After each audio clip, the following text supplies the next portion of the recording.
Bago tayo magtapos, paalala sa mga babiyahe, huwag kayong tataka sa pagbabayad, ha?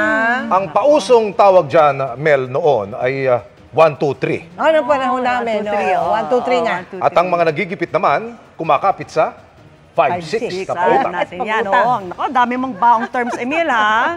Pero laos na raw yan. Ay, Sa napiling bakit? word of the year Ano? ng online platform na dictionary.com, yung 6-7. 6-7. Ano naman yun? Di ba? Gamit na gamit po ang salitang yan ng mga Gen Alpha o yung mga ipinanganak mula taong 2010 hanggang 2024. Pero wala yang iisang ibig sabihin. Depende raw yan sa gamit. Pwedeng ang ibig sabihin yan ay so-so, medyo-medyo lang, o kaya naman maybe this, maybe that, na parang siguro.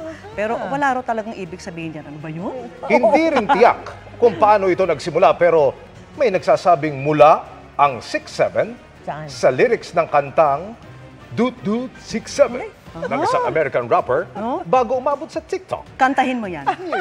Napili yung word of the year dahil sa dalas ng paggamit niyan. At syempre, pag-search niyan online ayon sa pag-aaral ng dictionary.com. Para pala yung Chorva o Chenelin.